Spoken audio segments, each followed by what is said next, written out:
can handle it. Then why do you do it? I love it. More than anything. More than life itself, you know? But yet I hate it worse than anything. I wish I could wipe it off the face of the earth.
Ruins everyone's life.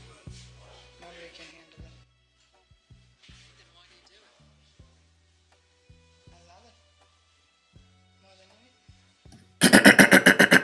Life itself. Shit. But yet I hate it Well, worse than anything. before I get into say anything, let me do the mic check. I don't know who's in the chat right now. K Kira, you asking what I got going on? You'll see. Just watch the show. You'll see. Let me know how my mic sound. Whoever's in the chat, let me see how my mic sound. Microphone check 1 2 1 2 before I start saying anything. Let me know how my mic sound.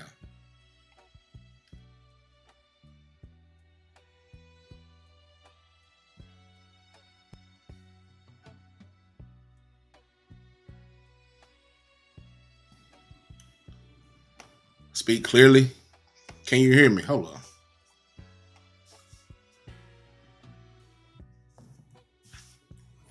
Let me see how this sounds. Hold up real quick.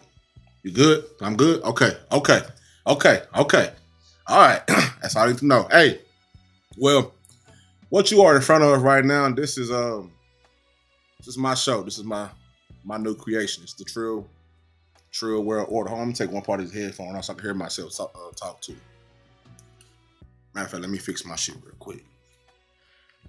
This is the Trill World Order right here. We are going to cover a few topics. Not the ordinary topics. We ain't doing the basic hot topic show. We're gonna blend in some hot topics, and we're gonna also blend in some strange news. I like strange news. We're gonna blend that in. We'll talk about digital condoms, toilet AI, a couple of other things, you know what I'm saying?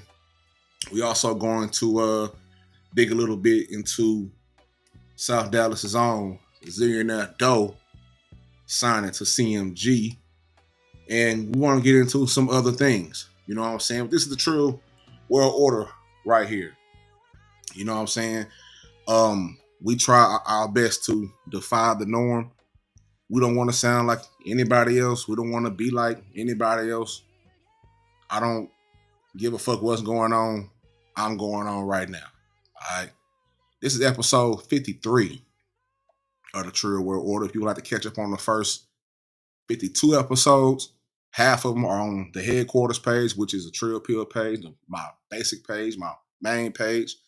And the other half are on Trill Pill digital page. So make sure you go subscribe to Trill Pill digital as well. Also follow me on Facebook, Twitter, Twitch, X, shit, whatever the fuck they got out there, I'm on it. Follow me on that too. We're gonna get right into it. Like I said, got a few topics lined up, and I don't want to hold on any motherfucking longer. I'm not gonna sit here and give you a bullshit intro. So Trill Pill, this is the Trill World Order. Defy the motherfucking norm. Start the show.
Welcome back to the Trill World Order, man. We're gonna jump right into it. Protection. We all know something about protection, hopefully. I don't know much about protection myself, but we got some new technology that I wanted to cover. You know what I'm saying? As you know, Trill World Order, man, I send out my constituents, if that's what you want to call them, all over the world, all through different portals and such, to go bring me back the information. We care about the information, the right information. I want to build this platform with some integrity, you know? So yeah, we're going to start right here.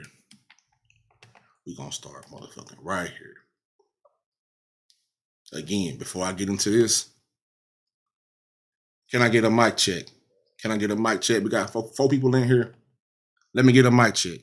How do I sound? Do I sound clear? Do I need to fix my audio?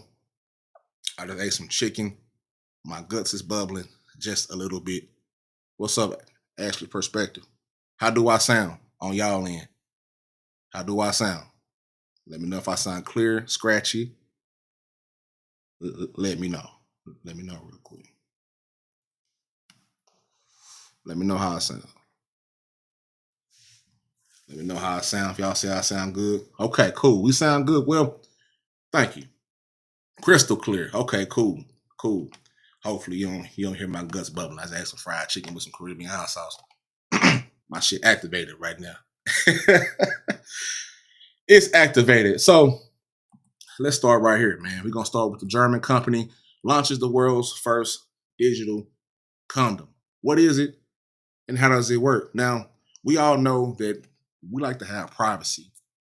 You know, in public, I set my phone screen brightness all the way down, but you know, this is something that's more important. This is intimacy and technology meeting in the middle. All right, so German condom brand Billy Boy. I don't know if y'all ever use some Billy Boys. I don't know if that's any equivalent to Trojans or Happy Hats or whatever the fuck y'all use. But German condom brand Billy Boy has taken an unexpected step into digital world by creating the Camden app, a unique tool designed to prevent non-consensual recordings during intimate moments. Now, developed in collaboration with the ad agency in Ocean,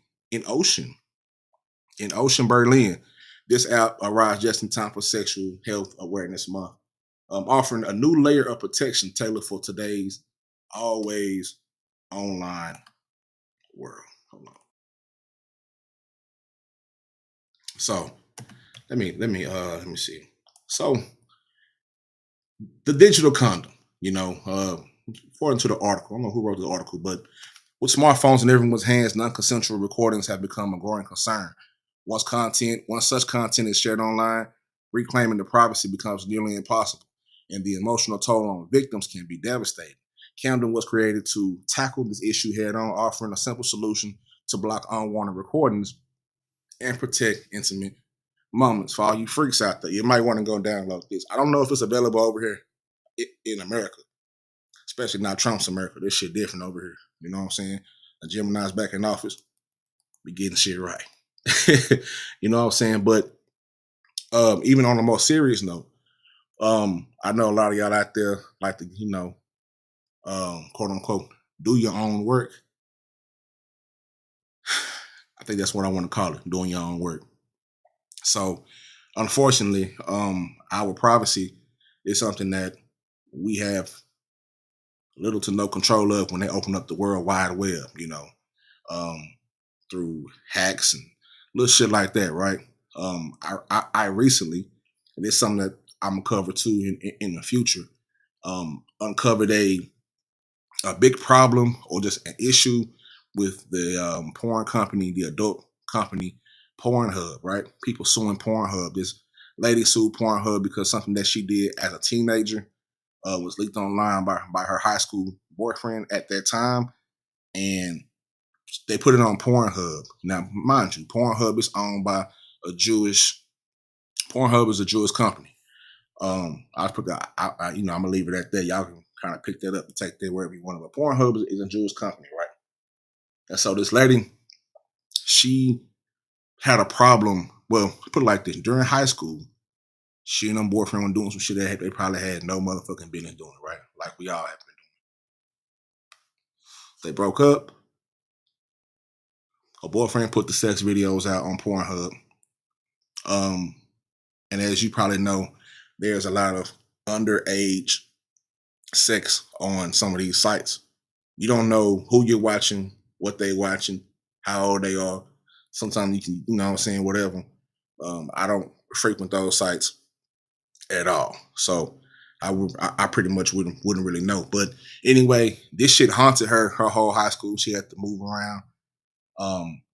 And she sued Pornhub, and that's a whole long drawn out thing that I'll go into detail at a later time, right? So something like this could help, even in the future, we all want to get intimate. What the fuck going on? Freaky shit going on down here.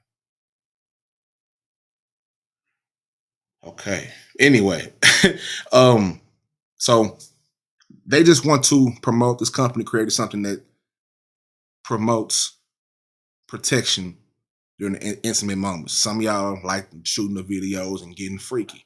Some of y'all like getting freaky. Go ahead and get freaky.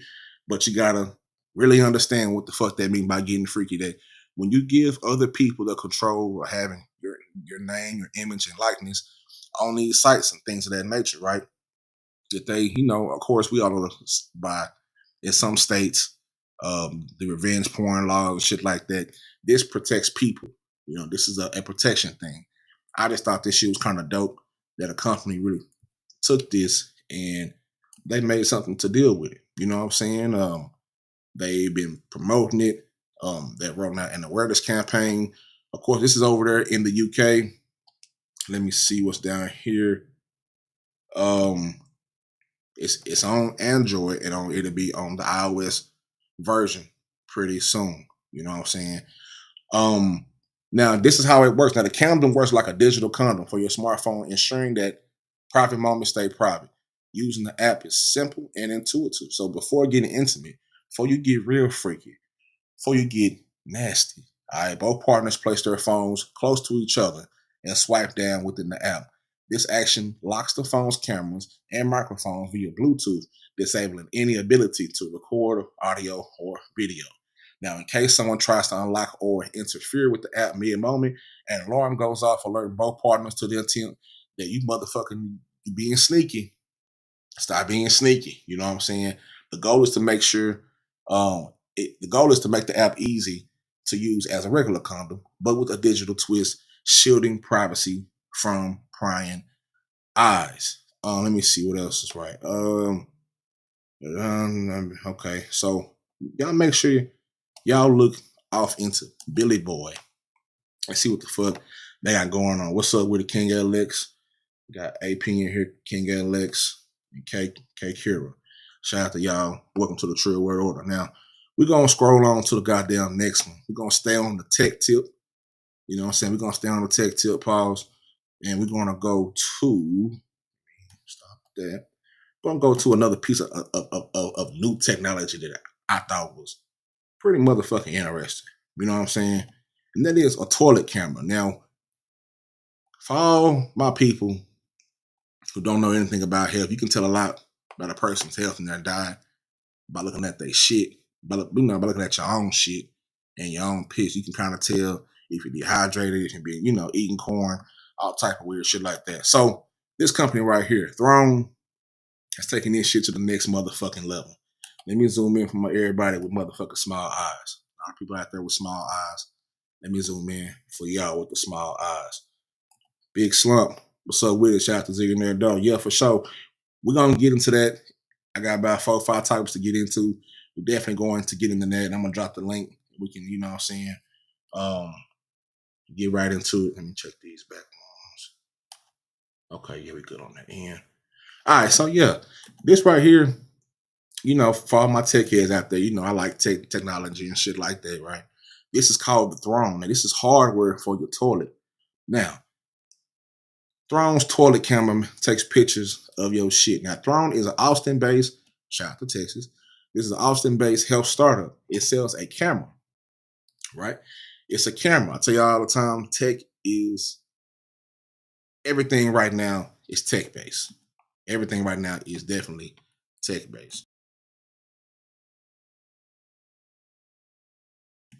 Everything right now is tech-based. This is a camera. They sell a camera that it takes a picture of your shit. Now, it's currently in beta. The system utilizes artificial intelligence to examine your dookie as a way of determining things like good health and hydration. Let me find my shit over here. Now, it turns out they have a surprising amount to learn from your turds. Now, Throne is calling its underlying technology artificial gut intelligence that AI is trained by physicians to help you understand what your waist is trying to tell you about your health. This camera also comes with the app. This is how the shit looks. You know what I'm saying? So anybody that want to make sure you want to stay on top of your health, I know it's a lot of health nuts out there. You know what I'm saying? You want to stay on the tip top of your health. I know a lot of y'all out there don't give a fuck about your health. Or maybe you want to, take a look at your bowel movements and see how your body really rocking and shocking. You know what I'm saying? Now, the firm on Friday posted a privacy and security page outlining some of those measures. At the top of the list, because you don't want nobody else looking at your turds. You know what I'm saying? Now, no doubt, these are the joint questions of what precisely Throne is recording and how it uses those images. The camera is mercifully trained down at the bowl. It ain't trained up, looking at your hole. All right? Pause. It's trained down, looking at the bowl. Now, we only capture images of the contents of your toilet bowl. Throne writes, any other data is irrelevant to our mission and could compromise our ability to provide accurate health insights. We use image recognition technology to automatically delete any non-relevant images. This ensures that only toilet-related data is retained. Users can request full access to their data to see what manner of crap, all right, Throne is collecting. Now, the company will also delete everything upon request. All data is encrypted by TLS 1.2 or higher on the company's servers. You feel what I'm saying? This kind of goes on more about your health take pictures of your food, you know what I'm saying, your fiber intake. Um, they already gained $1.2 million from investors, including Knight Capital, Reach Ventures, and Hustle Fund. The company found itself at a crossroads within 6 weeks. We came to the painful realization that the market was saturated and not a sandbox that we wanted to play in, says Hickle. So we pivoted, and our investors are shockingly cool with us tackling consumer hardware. Now, Throne didn't just pivot, it pivoted to poop. All right, it pivoted to poop. So the company is focused on both the aging population and those with chronic digestive conditions, including Crohn's disease, um, ulcerative. Y'all let me know if I said that shit right. I'll check that shit after, ulcerative colitis and IBS. Y'all know what IBS is. I ain't about to go in detail with the IBS is. Now, if that sounds like you and you are able to get past the idea of mounting the camera to your toilet, Brown System is up for pre-order following limited beta, and the price on the market is going for $500. They're trying to make it, for $300 if you want to get the early, you know what I'm saying? If you want to get the early release on the Throne toilet, you know what I'm saying? So you might want to go ahead and get the early release on the Throne toilet, get your shit together, literally. You know what I'm saying? Get it all together. Don't be scared. You want to be healthy out here. You know what I'm saying? We tired of just looking at shit, you know what I'm saying? And hey, Big Slow, this is what we into now, man. We bringing in everything together. Matter of fact, let me take this moment to tell y'all what this is that you into right now. This is the Trill World Order, right? This is something that I'm very much in, and I don't mind reintroducing myself. Hi, I'm Trill Pill. Hi. Reintroducing myself to this game that we call content creation. I take the content and the creation part seriously. I take the creation part very seriously. So this is a show out of my mind. You know what I'm saying? I wanted to bring together strange news, a little bit of hot topics. I don't really want to get into a lot of hot topics, just the ones that I care about. You know what I'm saying? And some shit that we just gonna mix it all in. You know what I'm saying? Think of this as a gumbo of information. You don't know what the fuck is going to be on the Trill World Order, and that's the way that I like it. So we're going to talk about, what's going on and what's going around. We got to scour the world. We got to scour the earth to find out what the fuck is going on. There's so much more going on than what's on TV, right?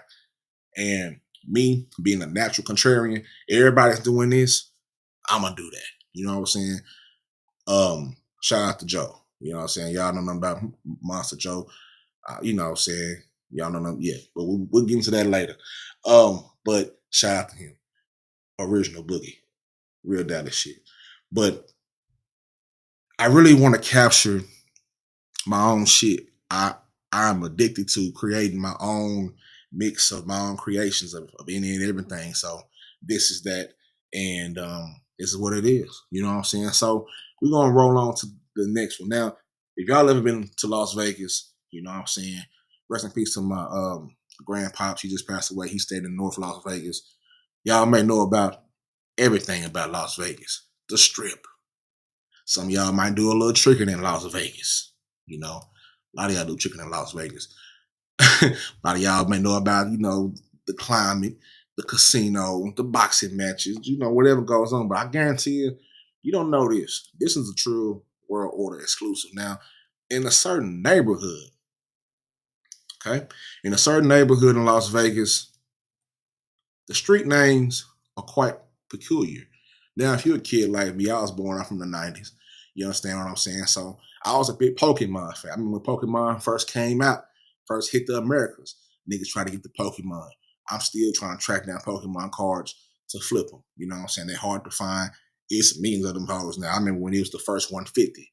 So you remember the first 150? What's up with it? All dubs. What's up with it, player? You know what I'm saying? The first 150. We tried to track down the first 150. Then they blew our motherfucking mind off when it was 151. They just had the Pokemon championships in New Orleans. I tried to get Sin and other people to get down there and see and give me some correspondence. Niggas weren't fucking with it. I said, okay, that's cool. I see what I'm about to do in the future. I'm going to have to touch ground at some of these things. Because I'm into, I'm a 90s kid at heart.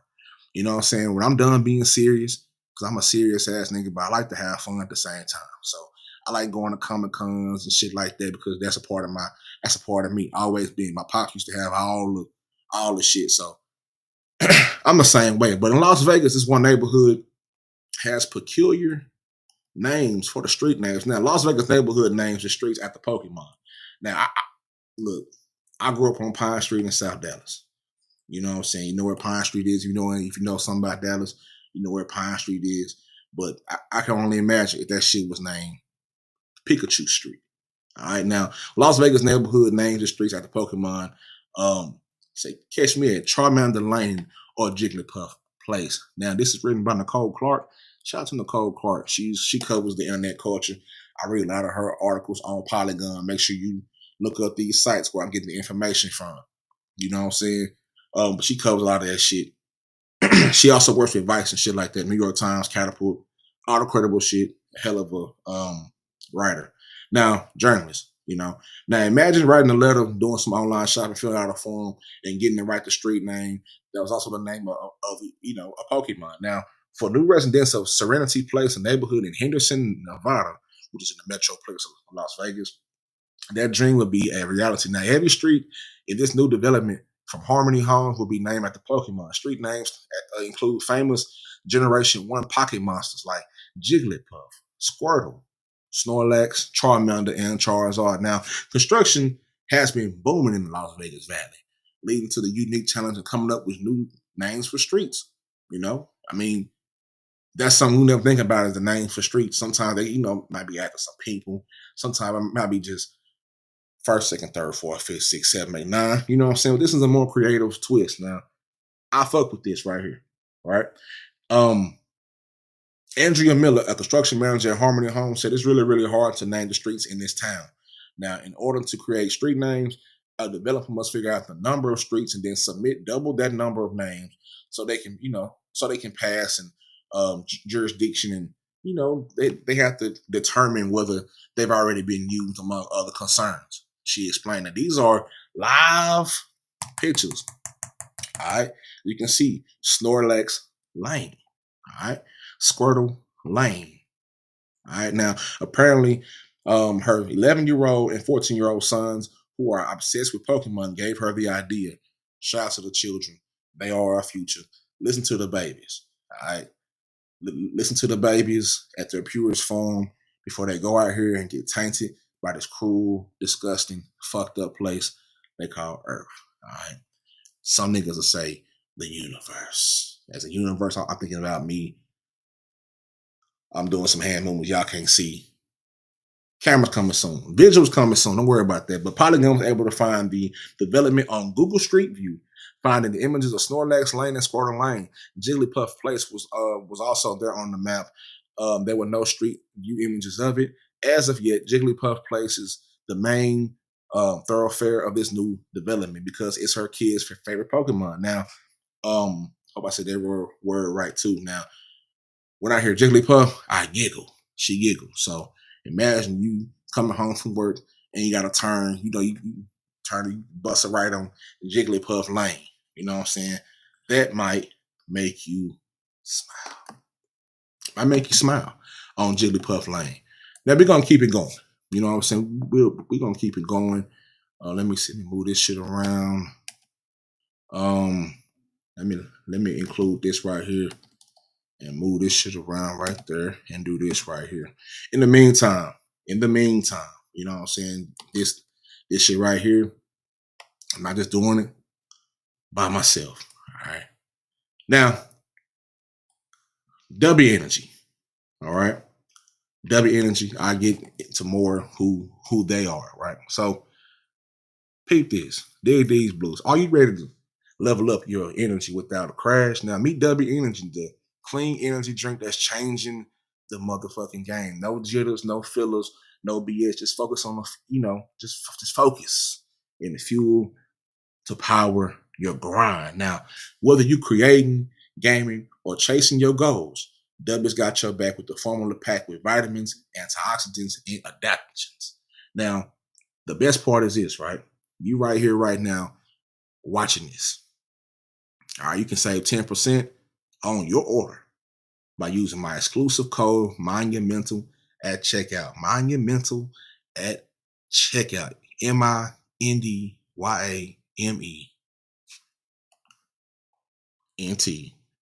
Make sure I spell that shit right.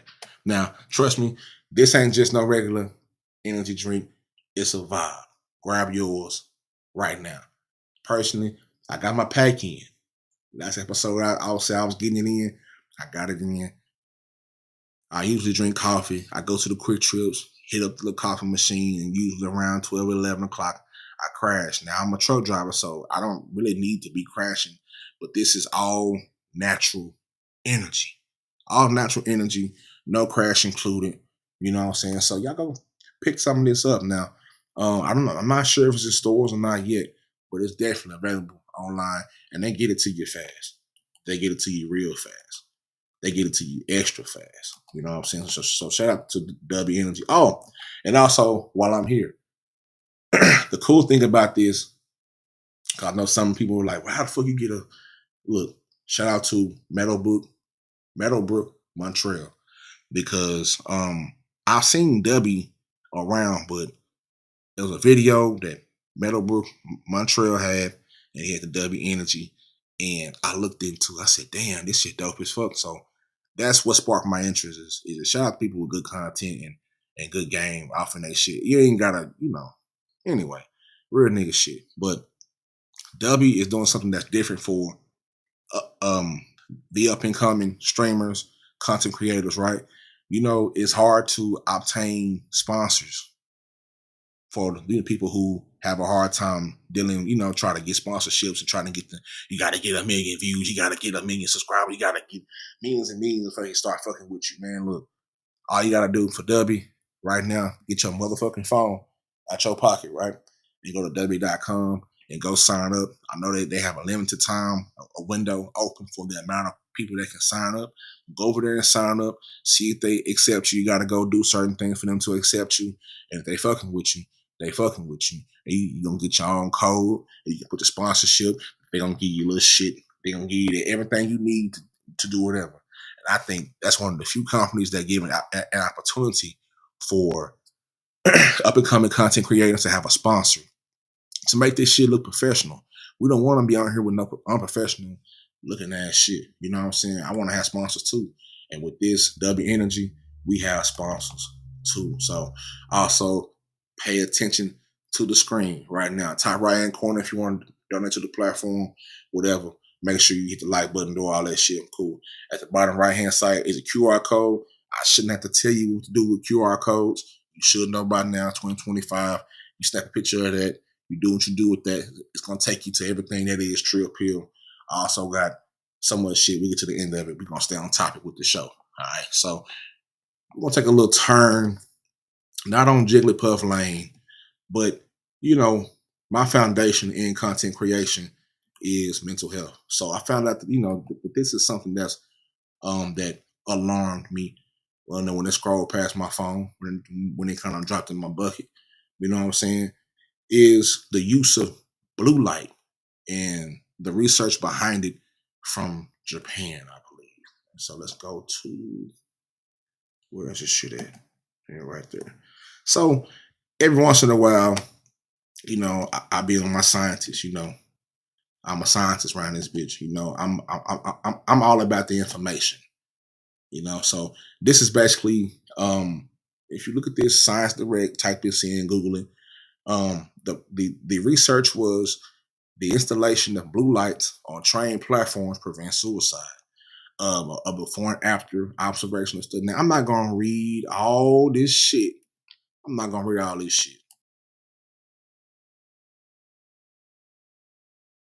Goddamn, I had to, tell you I had that chicken earlier. Stomach over here in the rack daddy. But anyway, I'm not gonna read all this shit. Let me move this over a little bit so we can stay on topic. I'm not gonna read all this shit, but I will read some of it. The background. Matter of fact, I think I'm gonna read the abstract. So, the railway and metro suicides constitute a major problem in many parts of the world. Japan has experienced an increase in the number of suicides by persons driving in front of an oncoming train in the last several years. Now, some major railway operators in Japan had begun installing blue light emitting diode, all right, or the LED lights. I got some over here. Y'all probably, I ain't know what the LED meant. I knew the light part, but the emitting diode or diode or whatever you say that shit, I ain't know that shit. But anyway, lamps on railway platforms and at railway crossings as a method of deterring suicide, which is less costly than installing platform screen doors. However, the effectiveness of the blue lights in this regard has not yet been proven. Now, here are the methods and the results. Shit like that. I know some of y'all might be like, I don't care about that shit, but this is a true world order. You're gonna get a little bit of everything. You know what I'm saying? Them other shows ain't gonna give you a pivot from toilet phone condoms, toilet seat cameras, and then pivot from Pokemon name streaks into some scientific research. You know what I'm saying? Now, the reason this was alluring to me was because the suicide part, right? I know over here in America, with us, especially being melanated, black, whatever y'all prefer. I know some niggas prefer, whatever. You know what I'm saying? But for men, you know what I'm saying? For men with the same skin that I have, right? Suicides have went up a lot over the last few years. I want to say 18%. I remember that I got notes on this somewhere, but 18%, right? Since COVID time was 4 or 5 years ago. So I always look at other countries and see how they handle mental health, because before we can handle the problem here in America, especially for us, we have to understand, and I'll also go into this later on. I'm setting all that shit up now. I'm setting up tremendous shows that are going to be behind a paywall, because it's just that important. People who want the information, go and seek the information, and certain shit can't be for everybody. And also, YouTube and platforms like Meta and shit, I've had a quiet fight with them on YouTube. I had a quiet fight with creating content around mental health on my headquarters page, which is the True Appeal, right? A quiet fight. And what I mean by a quiet fight is, they'll let the bullshit fly. They'll let you, I put it like this, they'll let us niggas do whatever the fuck we want to do, long as it's detrimental to our race. Talk down each other, hate, all type of shit, right? When it comes to niggas spilling the information, whoa, buddy. Whoa. The audacity now.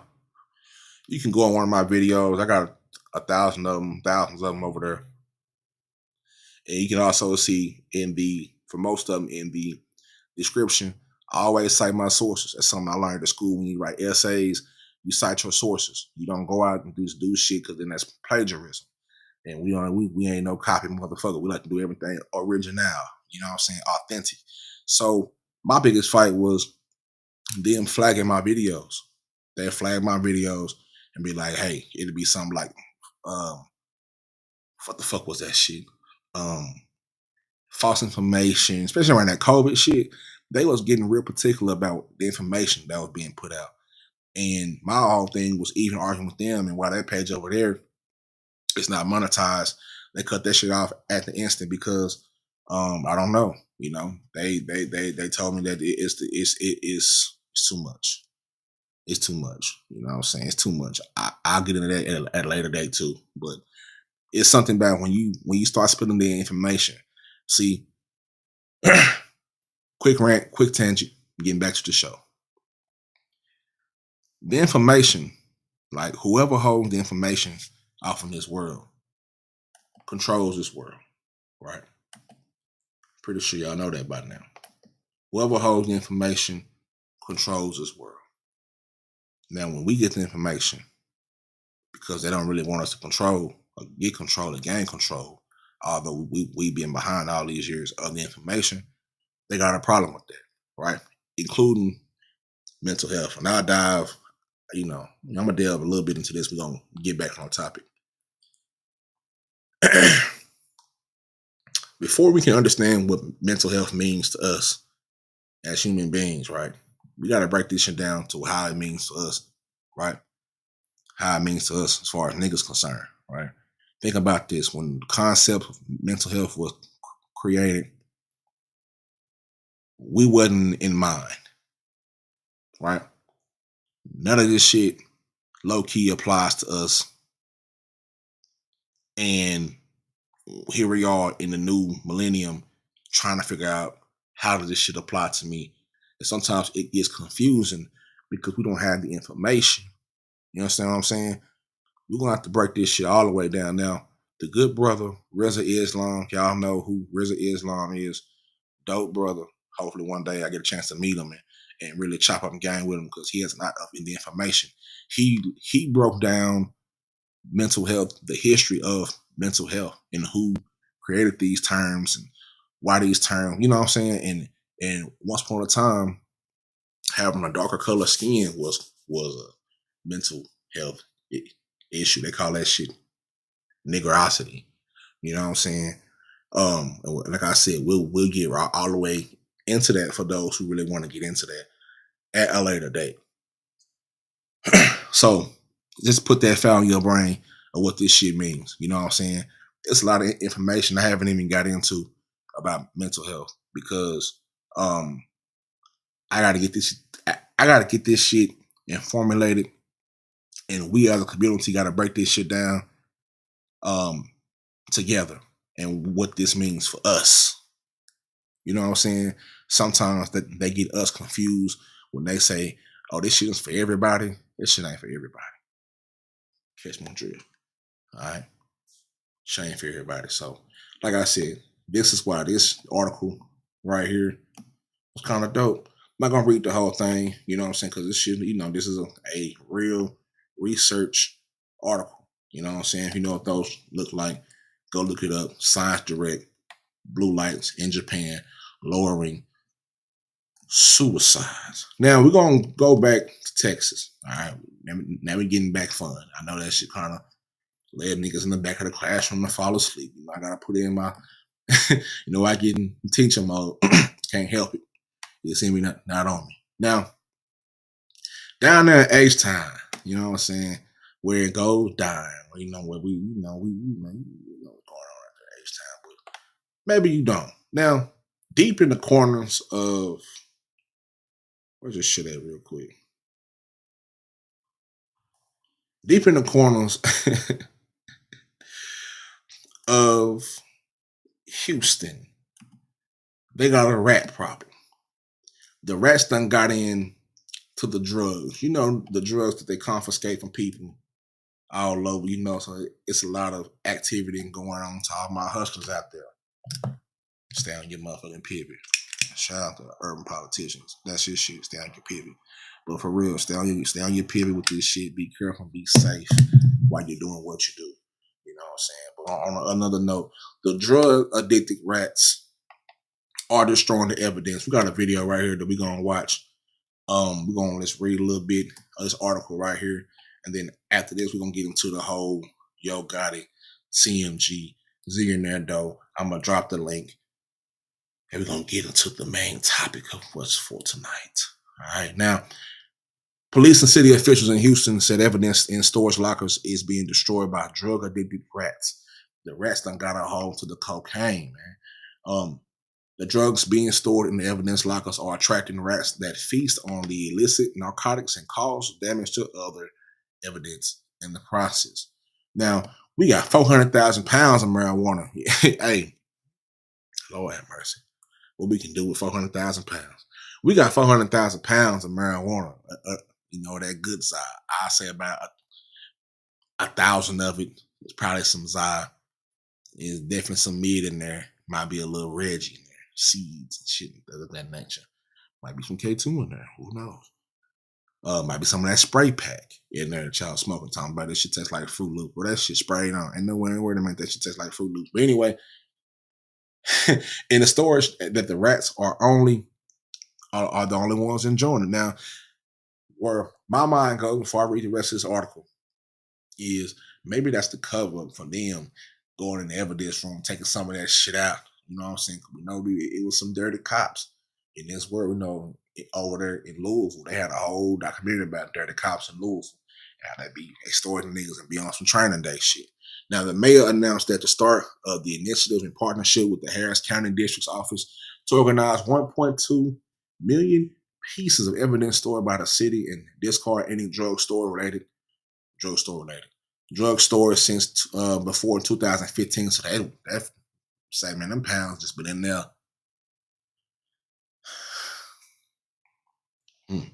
Hold up. Let me spark my stogie back up. You know what I'm saying? Spark my little stogie back up. All right, so 1.2 million pieces of evidence stored by the city and discard any drug stored since before 20. I wonder what they do with that. They probably burn that shit. Keep that shit. Smoke that shit. So much evidence is kept and stored that is no longer needed, that has no impact on the resolution of that charge, that conviction, or even that innocence. Whitmire said. Now, Peter Stout, head of the Houston Forensic Science Center, said at the same news conference that the large amounts of narcotics evidence stored by the city is putting other unrelated evidence in danger because they on that cocaine, man. They on that cracking now. Them rats eating that crack, they're going crazy in that bitch. Now, they're edible. They're tasty. They're all kinds of things, but you can't store large quantities of drugs without expecting some type of bullshit to happen. That's what Stout basically said. Now, he also said that police has they've hired exterminators.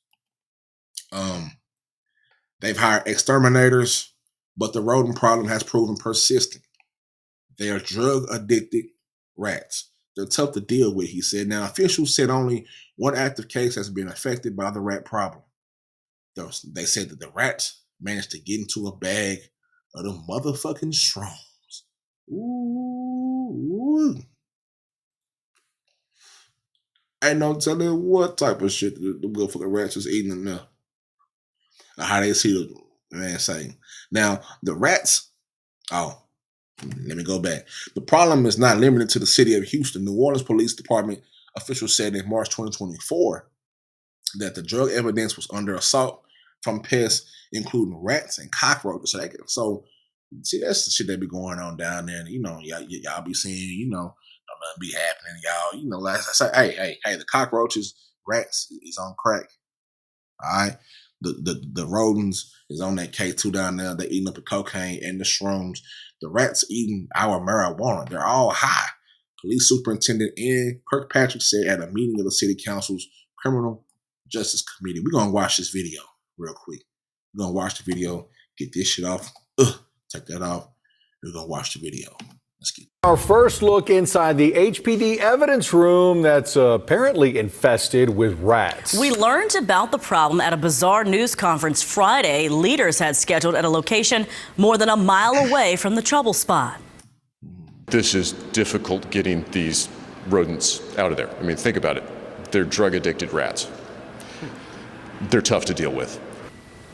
Well, they appeared to downplay the issue then, but today the Harris County DA's office notified attorneys in thousands of criminal cases that rats have been eating drug evidence. ABC 13's Jessica Willey has the latest on the issue and what it means for those cases. Yeah, today it was made clear that the rat issues are here at HPD's headquarters in downtown, not at a property room warehouse where HPD gave media tours on Friday after it took a long time to disclose the rat problem. Rats have been eating drugs, mostly marijuana, since October, they said. A review has found in one open case, rats ate psychedelic mushrooms. 25 floors up at HPD's headquarters in downtown is where you'll find the narcotics evidence room, a series of vaults filled to the ceiling with seized drugs. One vault now compromised by rats. The fuck's your Underwood come from? And B-Way. Shout out to Broadway, man. This nigga Broadway in the algorithm. This is say, man. We looking at. I just paused the screen, right? We got motherfucker Cheryl Cheryl Underwood. All right. Broadway live right now. And we got Brother Muzon from The Wire in the algorithm. We got Let's go with it, man. 400,000 This shit's fucking funny as fuck. pounds of Shout out to Broadway. marijuana in storage that the rats are the only ones enjoying it. Prompting a major review at the Harris County District Attorney's That nigga was heated. Of marijuana. That nigga was hot. In- drugs. One vault now compromised by rats. We got 400,000 pounds of marijuana in storage that the rats are the only ones enjoying it. Prompting a major review at the Harris County District Attorney's office in the first weeks of a new administration. I really don't think that this is going to compromise any convictions, but it is important for the defendants to know about. Monday, the DA's office sent out notices to defense attorneys on 3,600 open cases, including some capital murder cases involving drug evidence held in the vault where rats have been found. Among those, the DA's office says rats have compromised evidence in only one open case involving 2 defendants. Their attorneys got this notice, quote, certain narcotics evidence associated with your case has been affected. It was a very large drug case. Hey, man, free the guys, involving man. cocaine, marijuana, PCP,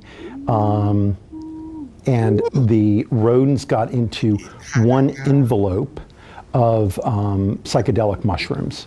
So that packaging was eaten into and harmed, and they got some of the mushrooms out. It was identified, the package was sealed back up and reweighed and put back into evidence. General Counsel Josh Reese says as HPD continues to try to get rid of the rats, a problem other departments have faced. Rodents, bugs, fungus, all kinds of things love drugs. Officials are working on ways to dispose of drug evidence in old cases that's no longer needed.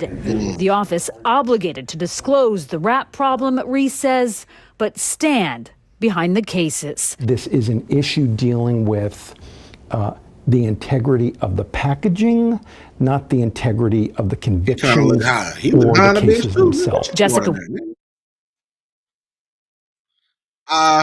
Witness news, man. Only on the True World Order, man, that we get a motherfucking cameo by motherfucking Cheryl Underwood, Shannon Sharp. I think somebody said that was cool in his thumbnail. You know what I'm saying? Whatever's going on right now in the YouTuberverse. And Brother Muzon from The Wire. You know what I'm saying? That shit right here, that happened live. True World Order. You ain't never seen no shit like this. Go tell your mama. Go tell your auntie.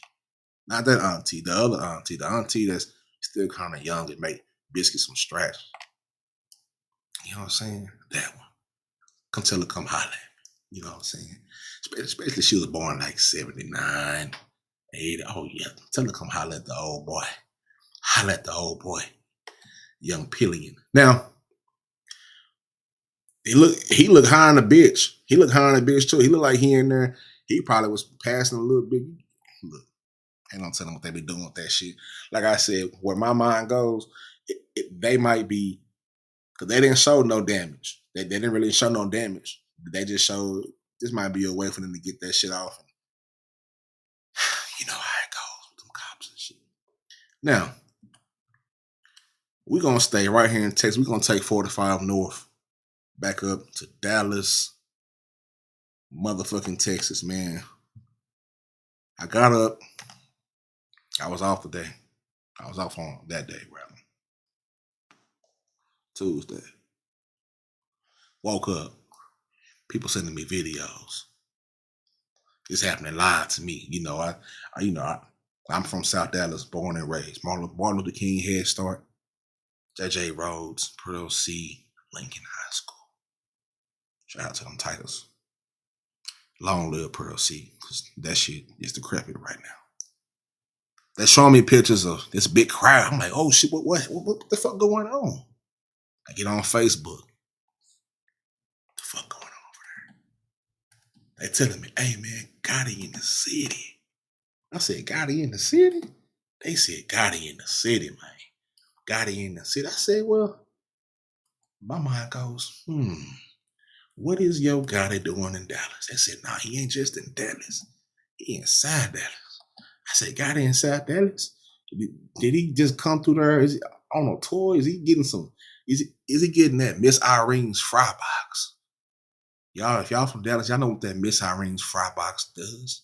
Fried lobster, fried shrimp, fried everything, fried corn. If they could, they'll fry the motherfucking box in the fall. They said, no, man. Excuse me. I said, they got the New Dallas shit down there. He fucking with the New Dallas shit. I said, who is he? Who is he signing? Zillionaire Doe. Kiwi Hot Topic. What's up with it, beautiful? What's up with it, beautiful? Shout out to Kiwi Hot Topic, man. I love me some kiwi. You know, I put a little strawberries with the kiwi, if you ask me. But we gon' let's stay behind the scenes with that kiwi. Chef's kiss, baby. All right. They said, nah, man, the boy got it down there. He fucking with the boy, man. I said, oh. They said, Zillionaire Doe. You ain't never seen 1,000 balls. I make it disappear. Niggas hating on me, signed a deal, left them in the rear. Niggas broke. Called dope, man. I got the cure. Looking for them balls in the mountain, almost hit the dirt. Zillionaire Doe. Signs to CMG.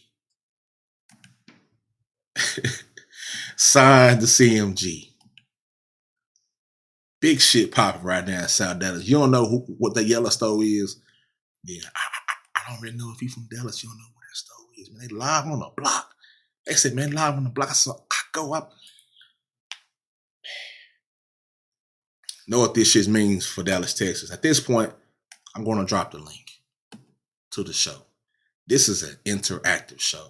If anybody would love to come up and join the show, you are more than welcome to join the show. All right. There's the link.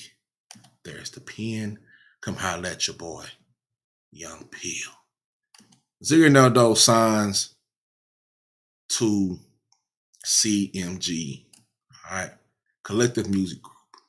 Now, according to this article, Yo Gotti CMG record label continues to expand its influence in hip-hop with the signing of Dallas native Zillionaire Doe. The rising artist, known for his hard-hitting lyrics and authentic storytelling, is now poised to take his career to the next level under one of the most reputable labels in the industry. With this move, CMG adds another. Let's get Young M.A. off my screen. Let's get her off my shit. Okay. Now, with this move, CMG adds another promising star to a roster that's already boasts names like Glorilla, Big Glow. Glow looking good on Saturday Night Live, looking cute. She was looking good. Damn, Glow. Shit. Anyway, Moneybag Yo. Federal. 42 Doug. ESTG. Mozzie, and more. Now, this latest signing highlights the label's knack for identifying and nurturing talent. Keyword, nurturing talent. God damn, this ass moving nigga all around. While staying at the forefront of the hip-hop culture. Now, this is an article by Hip Hop Vibe. Shout out to Hip Hop Vibe. We're going to get into a little bit more of this. Zillionaire Doe didn't start rapping for fame. His musical journey began in 2022 as a tribute to his late best friend who always believed in his potential as an artist. This emotional drive gave Doe's music a depth and authenticity that resonated with listeners. In 2023, Doe began gaining traction with his debut project, Life of a Zillionaire, classic, and the standout single, D-Boy Dreams. Keep that in mind, D-Boy Dreams. We'll talk about that a little bit later. Struck a chord with audiences, showcasing his raw talent, storytelling ability. Fans connected with his lyrics, which painted vivid pictures of ambition, struggles, triumphs. You can see the guys, you see Montana right there. We're going to get this whole picture because it's a very important picture. There's some shit you might want to hang on your wall. You know what I'm saying? A lot of the guys are in this picture, man. A lot of the guys are in this picture now. They also go through the breakthrough year. They also say, they're giving an opinion on why Zillionaire Doe is a perfect fit. Now, it's renowned for its ability to elevate emerging talent with the roster of artists who consistently dominate the charts. CMG provides the perfect platform for Zillionaire Doe to grow. Now, in his announcement, Gotti emphasized that Doe's potential and the importance of building the right team around him. we want to maximize his full potential. Gotti explained, highlighting CMG's commitment to providing the resources and support that artists need to thrive. Zillionaire said, this is a dream come true. He looked up for Gotti for years. This is a full circle moment. This is also a whole lot. This is the legacy. Dallas is growing up for hip hop talent. I'm gonna tell you something with the Dallas scene. You know, for a lot of y'all that's not from Dallas, I know we heard of Mo3, and a lot of y'all outside of Dallas think that if it ain't Mo3, it ain't popping. We love Mo3. I love Mo3. Long live Mo3. But Dallas has always had a knack for musical talent, whether it be the DOC, whether it be, Erykah Badu, DSR, Pookie, Lucci, Quint Black, Puka Leroy, motherfucking, I know I'm missing a lot of names. There's so many niggas to name. Lil Ronnie Mother F, who just dropped the album called Adulting. Go pick up that, go stream that, go buy that. Lil Ronnie Motherfucker album called Adulting. It's a cult classic. I listened to that shit 4 times in a row just to make sure I wasn't tripping. Everything on there is hot. All right. Hundreds of rappers. All right. Dallas has always had a problem with being able to break out the city. My opinion, I think sometimes we as a city suffer from poachers. People who come, they steal a sauce from Dallas, Texas. Dallas has a rich history. We had a movement. We had the boogie movement. And then all of a sudden, the shit that we created down here in Dallas, Texas, ended up in California. And niggas started calling that shit the goddamn cat daddy and teach me how to, start doing some freaky shit with it. And like, nah. That ain't, it's not us. So we let everybody else come in, get a big bag, and dip out. You know what I'm saying? I gotta find this full picture real quick. Let me get that off of there and find this full picture. Real quick for y'all. They get a big bag and they just dip. They just dip on us. They leave us. Concerts, they come in, make thousands of dollars. Money so tall, all the bitches want to fall. You know what I'm saying? And they come in there and they make their money and they dip. They take our love for the hip hop game, our love for the music game, and they dip. We got Grammy Award winners such as Bobby Sessions. You rarely hear about Bobby Sessions. Bobby Sessions got a golden pen. He got a Grammy off that pen. Straight from Pleasant Grove, Texas. Shout out to everybody in the Grove. Shout out to everybody in the Cliff, East, West, and surrounding areas, North. But they come and take our sauce, and they run off with it. Now, of course, it was a lot of mixed emotions. The YouTube niggas, they did their YouTube shit. Oh, what does this mean? Does this mean that, what the fuck? What about the... Shut the fuck up. That's what I gotta say. Shut the fuck up, man. Why y'all niggas always start doing conspiracy theories when, when niggas are on the motherfucking, like, bro, accept it for what it is, man. You know what I'm saying? Accept it for what it is. Another one of us. All right?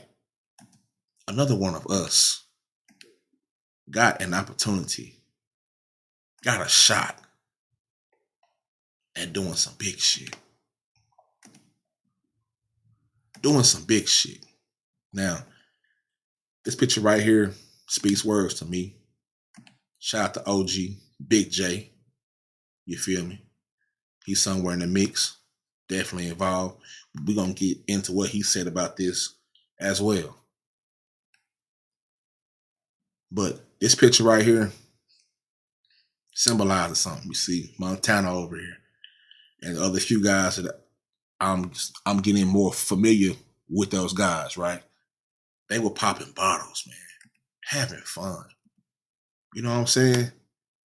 This shit right here. Shout out to 240. Shout out to 240, man. Shout out to 240. Another young South Dallas legend. If you know, you know. If you don't, learn.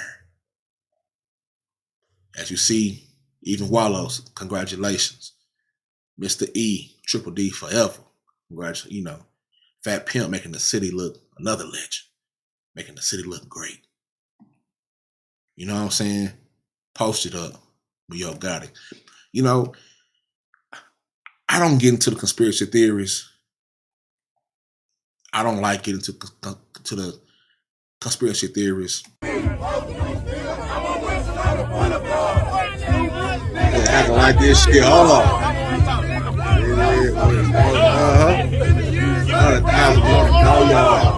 That way.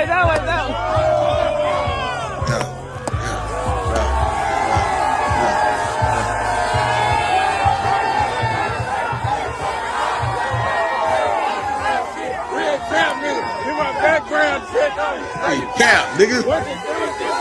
We didn't know them routes, nigga. Headed back to the south, nigga. It's a movie.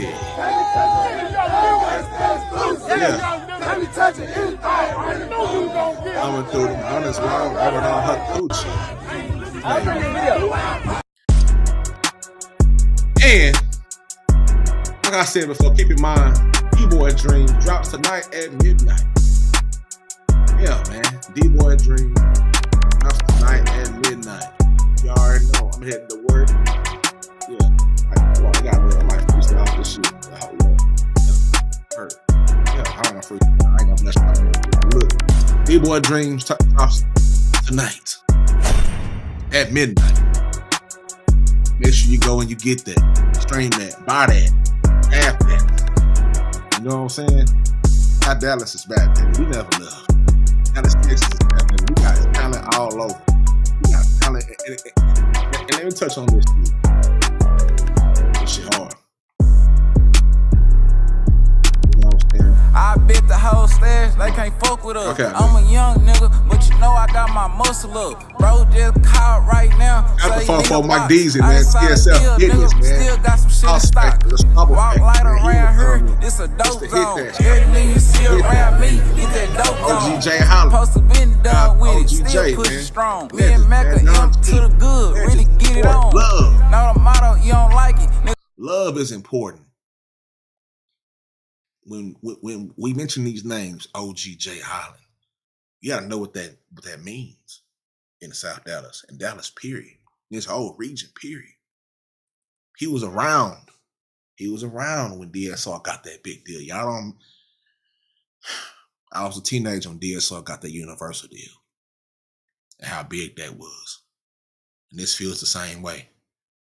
We haven't seen this type of camaraderie in the South since Tuck and them. You know, since this Tuck came through and had everybody, you know, on top of buildings, on top of blocking the streets, everybody, pandemonium, chaos, Southside the realest. You know what I'm saying? That's what it means to us, fam. That's what it means to us.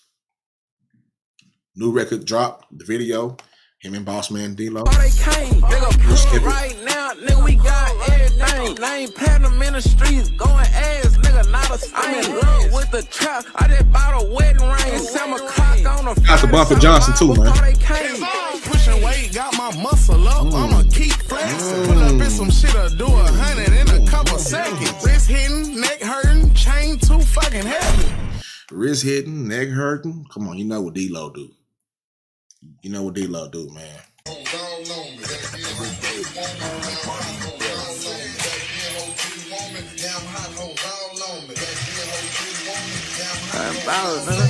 Nigga, pull up right now, get what you need. LV to the ground, used to live with the dolphin.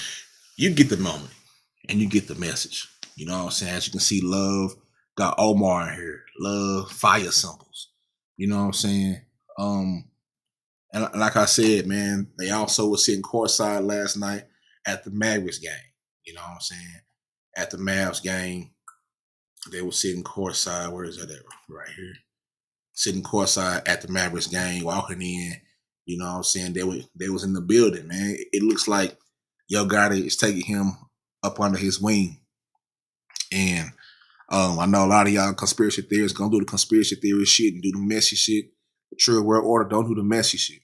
You know what I'm saying? Sometimes y'all don't really understand how y'all stepping on people's rollouts and greatness and what type of negative energy that y'all put around when y'all do these nasty ass blogs and y'all be trying to tie two and two together. Like, we seen what y'all niggas did with the Mo3 shit. So, you know what I'm saying? Let me see what's going on. Link is in the chat. People gonna come up. We seen what you niggas did with the Mo3 shit. Nasty work. We saw you niggas come up, use his name, image, and likeness in vain. We saw you niggas, a lot of you blocker niggas, misuse and manipulate narratives and storylines. And, you know, being a journalist is important. I respect the art of journalism. Some of y'all don't. I understand that the messy shit gets all the, you know, all the numbers and all that. Fuck them numbers. Fuck that messy shit. You know what I'm saying? True world order and True Pill. Me as an individual, beyond True Pill. Me as Khalil Sneed, we don't do the messy shit. We stay at the mess. I saw how niggas in our own city of Dallas, Texas, was talking about and just hating. Man, that nigga must sign a 360. Man, that nigga ain't. Man, I know. Man, a whole lot of you man ass niggas say, man, fuck you, nigga. If you not really, what's up, Pooh Black? Another legend. You know what I'm saying? We seen these niggas and how they deal with the Mo3 shit. We seen them how they treat Dallas hip hop. Like we see that shit. We see it. As a Dallas native, no matter where I go, South Dallas will always be my home base. Like every time I go home, I go to the childhood house I grew up on, take my shoes off, take my socks off, get in that yard, and I ground myself. I recharge when I go back to the crib, man. You know what I'm saying? Dallas is a beautiful place with hundreds of talent. It's so much talent. And with this light being shined on young Zillionaire Doe, there's a lineage with him that a lot of y'all don't really understand. A lot of y'all don't really know what the fuck y'all be talking about. You know what I'm saying? I'll try my best not to speak on things that I don't have the information. I don't want to just go off assumptions and create narratives, because sometimes shit needs to be left alone. But I also understand in this content game, as I'm kind of new into this little, you know, whatever this show is, this is a show where I just combine everything in. Strange news, tech shit, hip hop shit.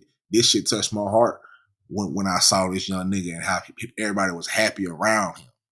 You feel what I'm saying? Don't rain on our parade because y'all niggas want to hate our motherfucking day. All right? Some niggas in Dallas want to hate on some shit. We ain't seen the type of unity that I see from a distance. Now, mind you, I'm a Dallas nigga, born and raised in Dallas. Grew up in South Dallas my whole life. I currently live in Oklahoma. So I kind of get a first person and a third person view of all this shit. Put the candle up. That shit go. And I be seeing how you niggas be treating this shit. And I don't fuck with it. Yeah, Pooh Black, they'll never get it. They will never get it. They'll never get it, dog. They'll never get it. What's up, 6Dub? They'll never fucking get it. Ever. You niggas don't know what it meant as a kid growing up in South Dallas. And my first time here, Southside the realest, drug dealers, killers. To see those iconic figures like OGJ and several other individuals walking down that street and hear that song, and y'all know that shit. I listen to that shit every fucking day. as a means to get up and let me get up and let me do something. My nigga, I'm from South Dallas. Nigga, I'm from Dallas. Like it don't matter where I'm at. Nigga, I still rock my Triple D hats. I still rock my Cowboy shit. Still rock my Dallas Star shit. Still rock shit. My SMU shit. Rock it proudly. I'm proud of where I'm from. Y'all niggas will never get that shit, bro. Y'all stop hating on niggas. Y'all stop. You know what? I know it ain't gonna stop. But y'all be with the conspiracies and who did what. Y'all get messy.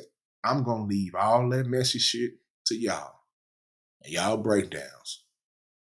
Y'all feel good about yourself when y'all make that money off somebody's names and fucking up shit, and you don't even know what the fuck you're talking about. You don't even take upon yourself to get the information. Ask these people who was right there. You feel what I'm saying? You got to go talk to these niggas, man. You got to go see these people.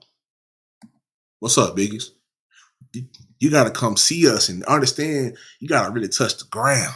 You know, my favorite snow cone shop. Every time I hit the D in the summertime, my favorite snow cone shop is D&L Shaved Ice right there on what's the other street?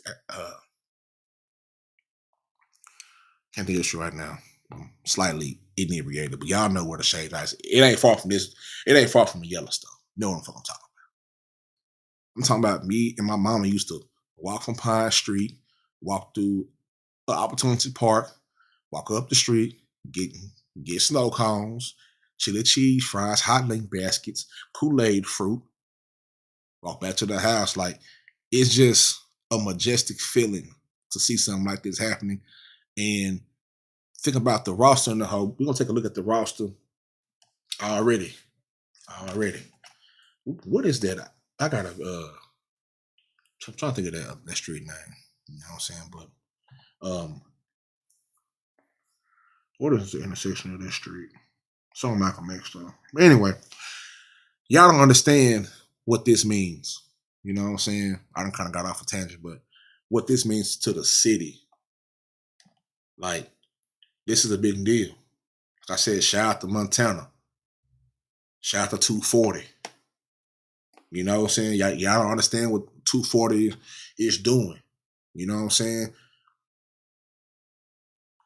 When he behind the turntables, he keeping the theme of the city rocking. And I hope that you know what I'm saying, he carve a spot. I think people like 240, Mr. Hit That, they need to be uplifted. Like, it's a lot of out-of-towners in town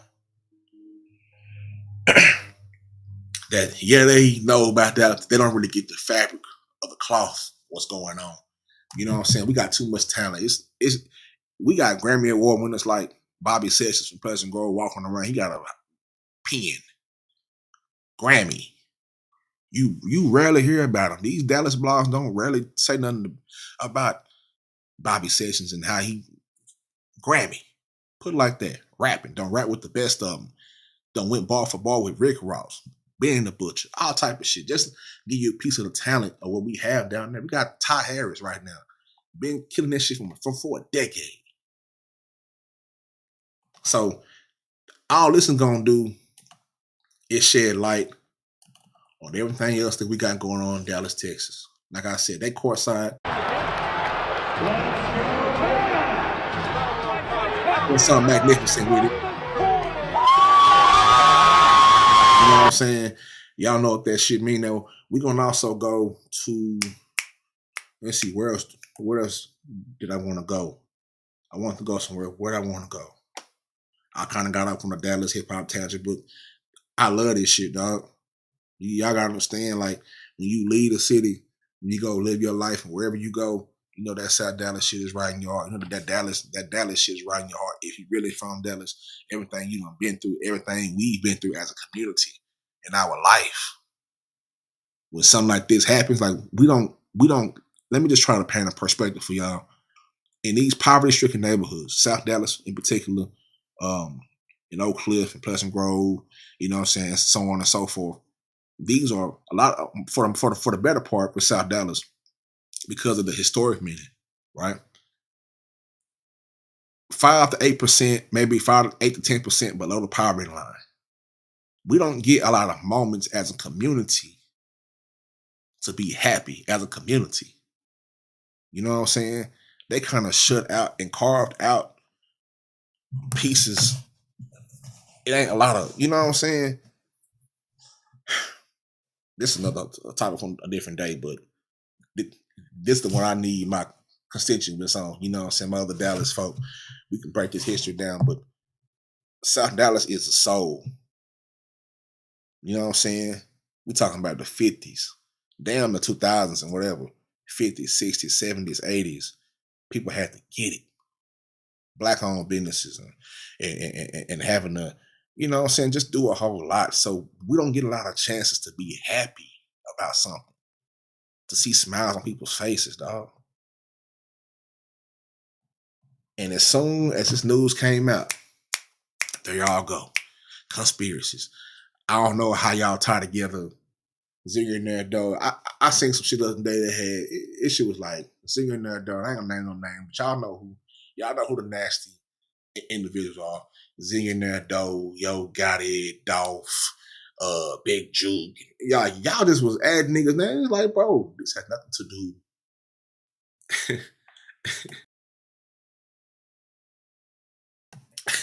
Like, y'all just be trying, y'all be reaching. I'm surprised a lot of y'all rotator cuffs are still intact because y'all be reaching for shit. You know what I'm saying? We're talking about a celebration. We're talking about a young black man in the city of Dallas, Texas, getting an opportunity of a lifetime. Now, on a different note, it's a lot more of that I can go into, but I want to stay on topic and stay informed and stay in shape. I want to go to this right here, though. Then we'll finish the show out. I want to go to what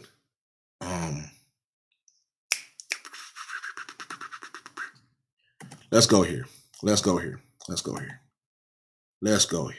me get the screen. Sure.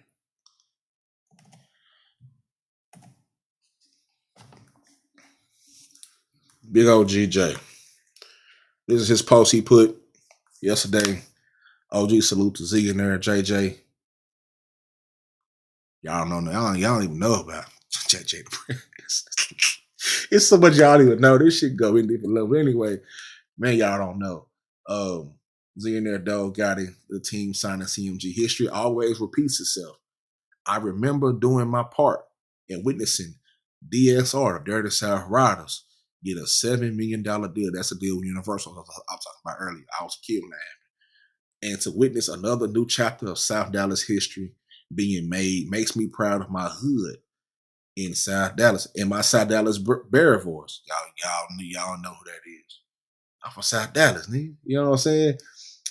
Park the nigga. You know, that's the first thing he said when we park a nigga. I don't know what it is about us in Dallas. We territorial. When we whoop your ass with the hands, when we whoop your ass on the field, on the court, it don't matter, nigga. We can make the biggest Lego set in the goddamn whatever. Nigga, I'm from South Dallas. When you do something great, you gonna say where you're from. I'm from South Dallas, nigga. I'm from over here. I'm from the Grove. I'm from the Cliff. I'm from the, you know, so you gonna make sure niggas say that, whether they know what the fuck it is or not. But that's what he said. I'm from South Dallas. Glory to God. And as you can see, these are monumental pictures. You see Big Tuck down there, Block to Block magazine, $7 million deal with DSR. I believe that's with Universal. I believe in a T-Town family. You know what I'm saying? You also see Zillionaire Dog, Young Gotti, and pictures of them all. So this is something that's important. You know what I'm saying?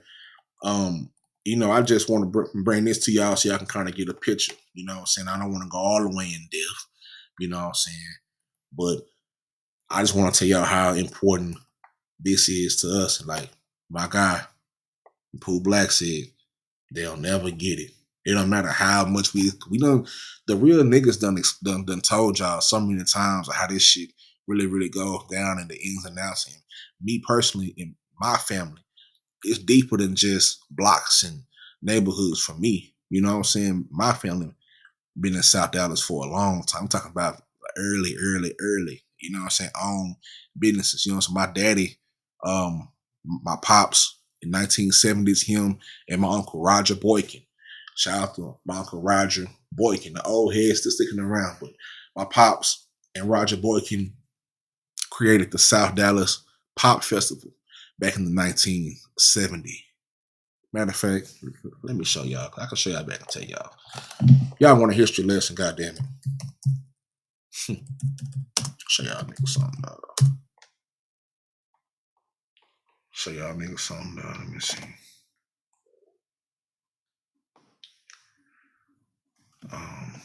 Go to Google real quick.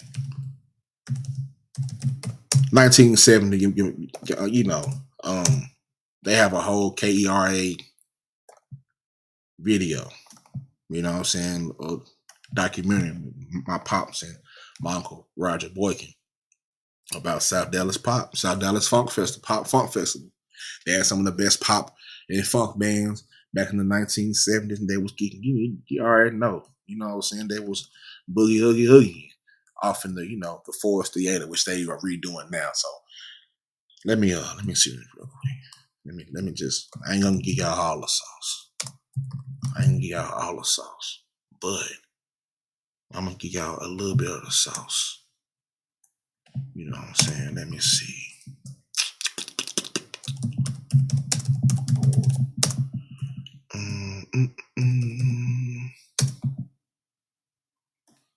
So here we go. I'm not gonna play the video. I'm pretty sure I will get flagged for it. But history lessons. You niggas gotta learn your histories. Like I say, this South Dallas shit, man, is history. This music shit is history. This is history. All right. Let me find that. Y'all go find this. Go look up South Dallas Pop. You're gonna see my pops and my Uncle Roger. They're gonna run you down through there. Just came out in 2009. All right. Documentary explores social and musical context of South Dallas Pop Festival in 1970. I'm not gonna tell y'all everything because I want y'all to do the research. I'm gonna tell y'all why, as far as the musical history in South Dallas and why a lot of this shit is what it is. And well, you know what I'm saying? Yeah, it doesn't change a whole lot. The landscape doesn't change, but it's a good feeling personally to see, you know what I'm saying, my side of town and Dallas be unified. We haven't seen what's going on between the new Dallas movement. We ain't really seen that since DSR. Just the unity factor. DSR, you had guys from all over the city. Tuck from the South. You understand me? Addiction from Highland Hills. You know, Double T was from the Grove, Tom 350. You know what I'm saying? Shit, Plato, I'm leaving somebody out. Lil Ronnie repping the L. Just imagine a Voltron of Dallas niggas. You know, LBP, and it's a long history. You know what I'm saying? I should have brought that up, but I'll bring this back up. I'm pretty sure we're gonna get some more news about Zillionaire though. So, but just the history of Dallas music and hip hop. Before them, you got DOC, Pookie Lucci, Chief, so on and so like Pookie Lee, like just it's rich. So for me, I see this as an opportunity for Dallas to control the reins of our stories of how we do this shit. You know what I'm saying? A lot of times we get niggas that come through and they come through Dallas and they come through for the women and come through for the money and they dip off. But there's a lot to say about Dallas, Texas, and our story through music and the influence we have, not just with rap and hip hop, R&B, motherfucking the queen of neo soul, Erykah Badu, from that same hood. You feel what I'm saying? South Dallas. Talking about gospel, pop, funk, you name it, we've had it in Dallas, Texas. You know what I'm saying? History. My mind going a million places right now because there's so much I want to say, but I'm going to put a pin in that right there and continue on with the show. Shout out to Zillionaire though. Shout out to CMG. We're gonna pray that goes right. We know it will. We see what Glorilla's doing and the development that she had. We saw her on Saturday Night Live. Looking good. If I must say. Looking goddamn good. You know what I'm saying? Shout out to CMG, man. They got a lineup over there. They got a roster. And Zillionaire Doe just asked for the roster. He like the rookie of the year. You got ESTG, Mozzie over there, Glorilla, Big Boogie, so on and so forth. They're over there. You know what I'm saying? And the key words is nurturing the talent, teaching them the game, making sure they know the ins and outs of this game, and not only building them as the rapper, but then the brand, how Gotti has transformed. You know what I'm saying? He kind of took notes from where he, and I'm telling you, the first time I ever heard Yo Gotti was on a Twisted Black song called Throw It Up. I'm not mistaken. So the first time I heard Yo Gotti was from down the Fort Worth area. Shout out to Fort Worth too. Cause they got some shit over there too. They got a history too. It just DFW, man, got so much talent, so many millions of people, and we just need we've always had shit bubble. You know what I'm saying? Big as the plug out there right now. Cash, like it's a lot going on. It's a whole lot going on. And hopefully this, you know, and other things, we put a spotlight on the talent that we have. And Lord knows, man, like we've been itching for something to spark the interest of people. Come on, man. Like it's gotta do it. Gotta get it done, man. Gotta get it done. Now, we're gonna go to a couple things that happened. Some happened today. We're gonna say a quick rest in peace. We lost a few people. Rest in peace to Project Pat's son. Reports say he was killed in Memphis. I'm looking for more to unfurl from that.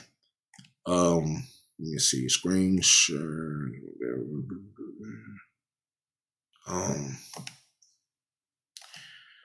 I'm looking for more, to unfurl from that, but they said it's Patrick Houston Jr., Project Pat's son.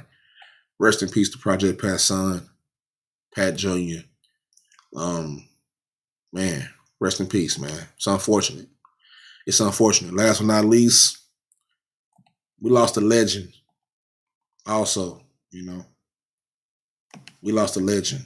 Now, a lot of y'all know the movies, New Jack City, you know what I'm saying, Sugar Hill and Above the Rim, otherwise known as the Harlem Trilogy. The guy who created the Harlem Trilogy, Barry Michael Cooper, passed away at the age of 66. We're going to get through a brief little summary of his life.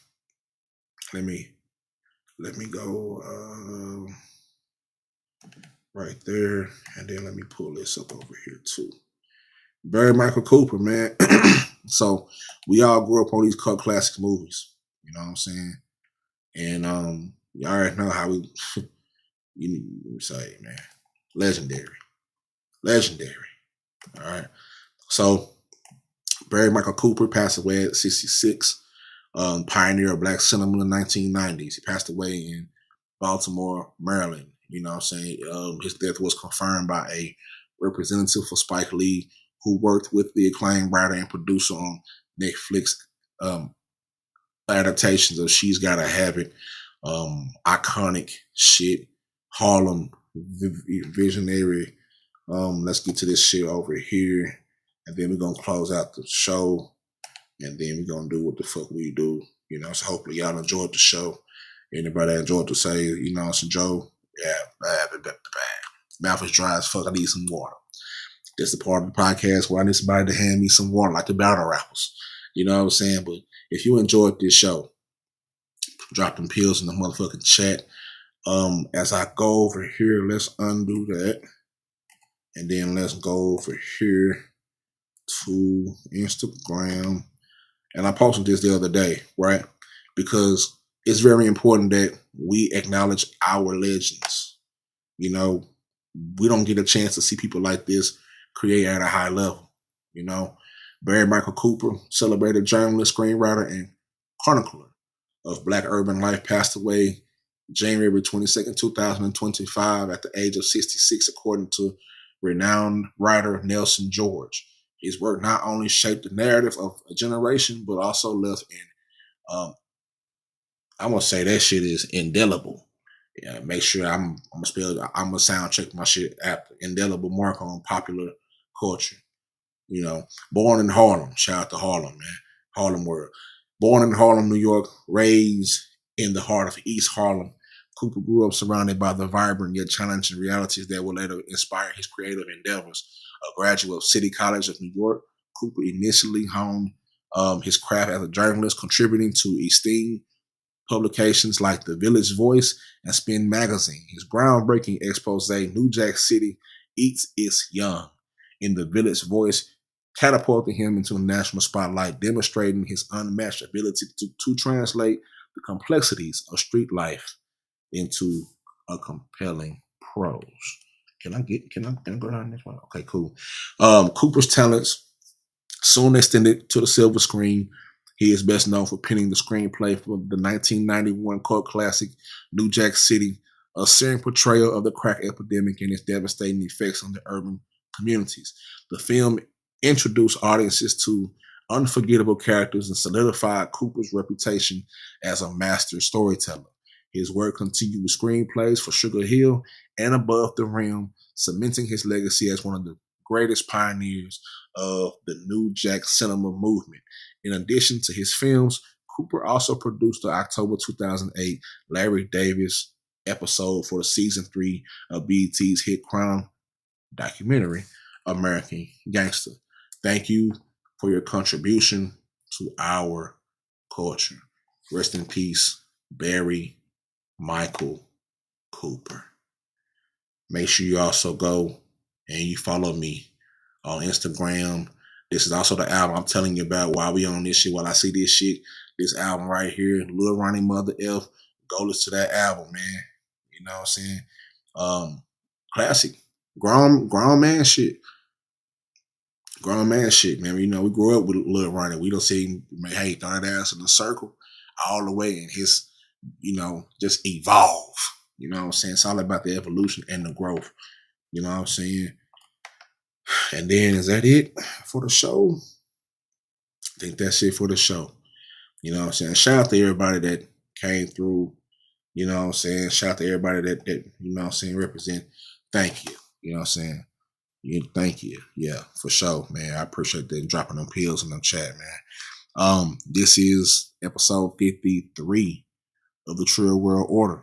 And, you know, as I close the show out, I want to just give a thanks to everybody who stopped through, show me some love. You know, it means a whole lot. Y'all don't know how much it means to me as a person who takes the creator of the content creator word has been manipulated, such as words like real or real nigga and all that shit. So people who really get out here and create concepts and create themes and create content and really create it, you know what I'm saying, positive content just to, you know, put some fat on your brains, make you laugh, spin your gears a little bit, you know what I'm saying, and put it all together. I appreciate everybody that stopped through.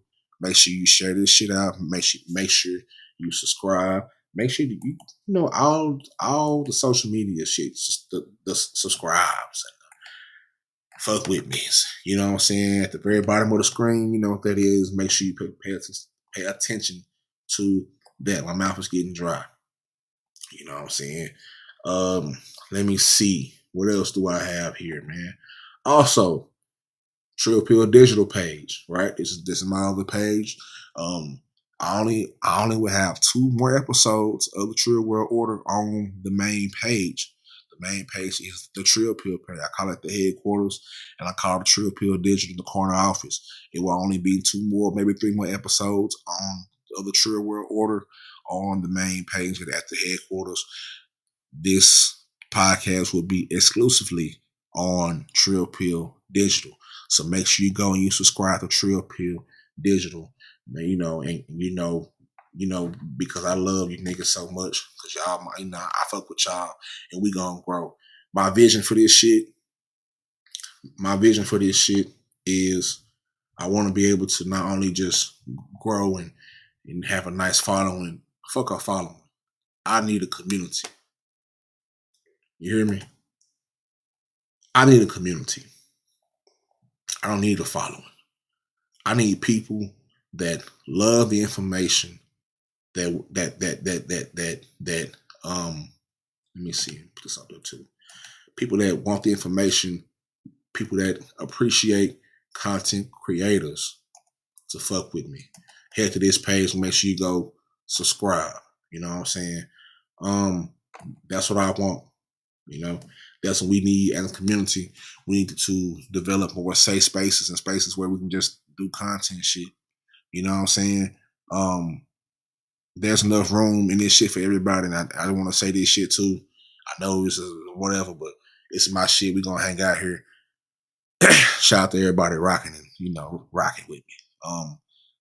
For the content creators out there that you may not be getting the numbers you feel like you deserve, and you may be feeling like your content is not worthy of getting it, you may be willing to quit. Don't. Keep going. Keep creating. Keep growing. Don't let what's going on in our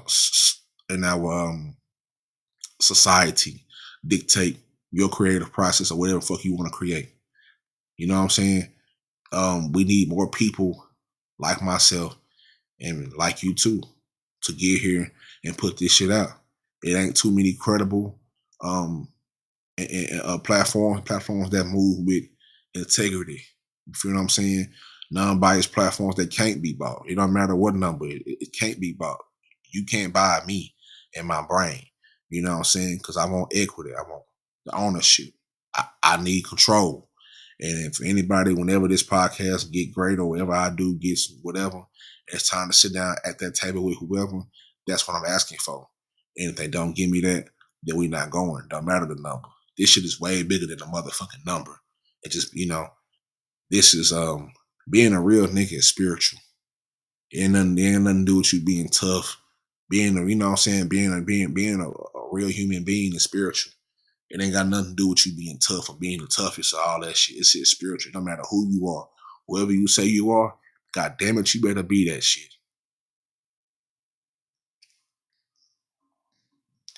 And being a person who has always lived a life, I want, you know, of being myself. Never had to dumb myself down around anybody, no matter what audience I'm around. I get a lot of respect because I've always been who I've always been. You know, no matter where I go, I'm gonna make shit shake up and make shit happen. And here I am, and here you are too, right here with me, the Trill Pill, yours truly. You know, voice of the people. You know, I want to be able to also collaborate with other content creators and build this community. If you got something you want to promote, come holler at me. You know what I'm saying? Come fuck with me. Come shop with me. You know, and I'm gonna do the same for you.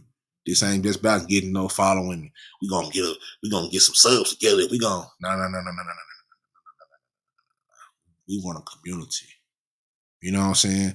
I want a force field around this shit, around whatever is attached to me and attached to you. And I want to also inspire other content creators of the same cloth that I'm cut from to do this shit too. We ain't gotta be messy for the numbers and do all this shit for the numbers. I'm under the guys that if you'll do anything for a view and a click, you'll suck a dick. Like a fiend. A lot of these niggas is fiends around here. They fiends. They'll do whatever it takes to motherfucking get a click in a view. They fiends. So when you see these niggas, let the niggas know that they fiends. Now, I'm not gonna sit here and say I don't be entertained by some of that shit. I'd be fake if I didn't say sometimes it's entertaining.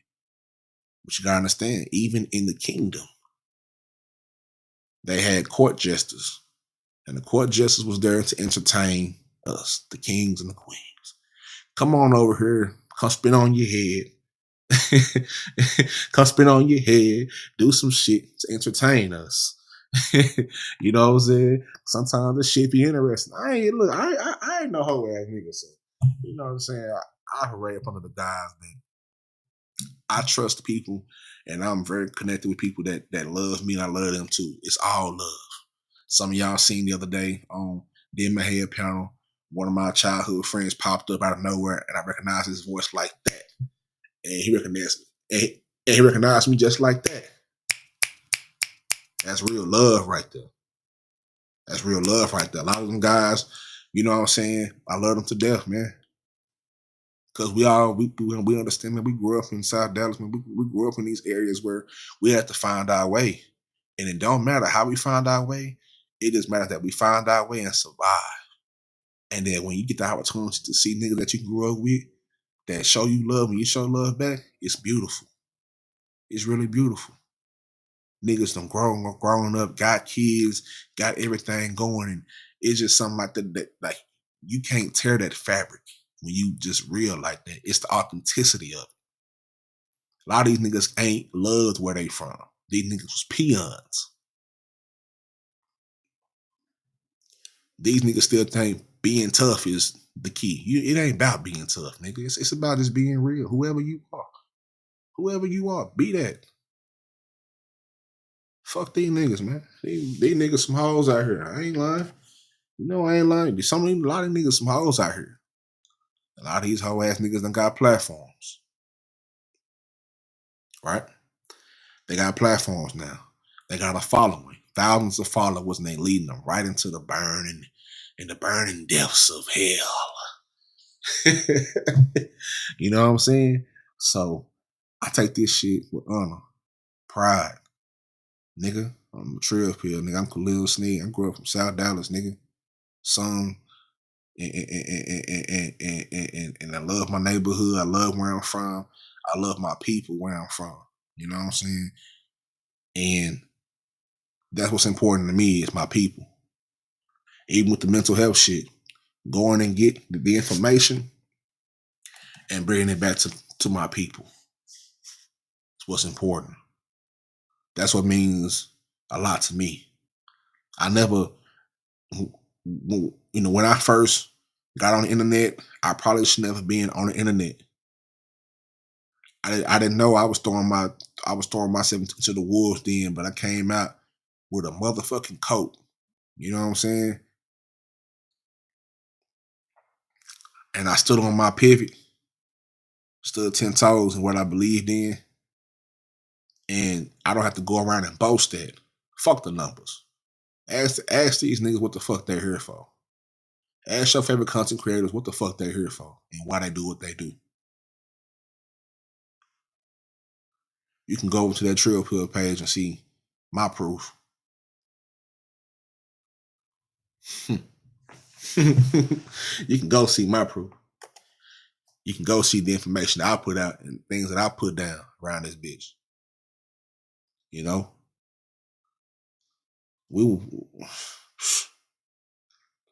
That's what it's about for me. You know what I'm saying? I hang my hat on knowing that, you know what?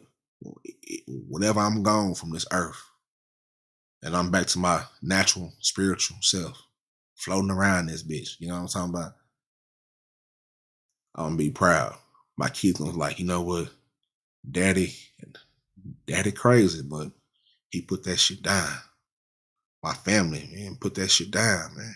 My people, my family, my friends, put that shit down. Y'all don't know how much it means when I share this shit to my friends see this shit and they like, damn, man, keep going, my nigga. Keep doing this shit. Yeah, keep going, nigga. We got you. One of the realest things somebody ever said to me was, I was in a turmoil about creating content, and they said, nigga, nothing ever gonna be perfect. And they asking you to be perfect, nigga. We asking you to be honest, nigga. Tell us your story. What you went through. Reach out to somebody else that done been through the same shit that you've been through. Control your own narrative. Fuck them numbers. Fuck them. Everything gonna happen just like it's supposed to happen. And I be goddamn. That changed my perspective on all this shit. And ever since then, I've been rocking and rolling. It don't matter what the shit do. Some don't work, we just fix it. God is, look, they wouldn't lie when they say God is going to prepare a table in front of your enemies, man. And then, you know, I've been blessed to do this. I've been blessed to have a voice, blessed to have a chance, blessed to have a microphone. I don't take this shit for granted. I don't. Whenever I cut this shit on, when I get in the mood of being serious and really putting this shit out and, you know, being funny and really showcasing my personality, I don't take this shit for granted. A lot of folks out there never had the opportunity to control their narrative or had their creativity caged up. And unfortunately for us as niggas, we don't understand the trap because we still caged in it.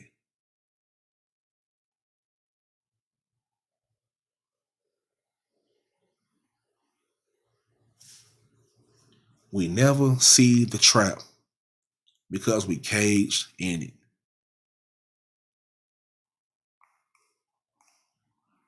When you have this microphone in front of your face and you talk whatever you talking, do it with some integrity. Whatever you're doing. Now, some of y'all, you know, that drama and the dramatic shit, like I said before, is what it is. It ain't going nowhere. That's a part of American shit. That's a part of human nature, human culture. We always want to see some wild shit and hear some wild shit. It does something to our endorphins and all that other shit off in the brain, neurons, and get them, you know, whatever. But balance that shit out. Go get you some information.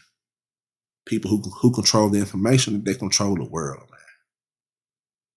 All I ever wanted to do was get the information to bring it back to bring it up to the crib. Hey, this is what they got going on over here. This is some new shit over, you know what I'm saying? And, you know, try to mix that shit in.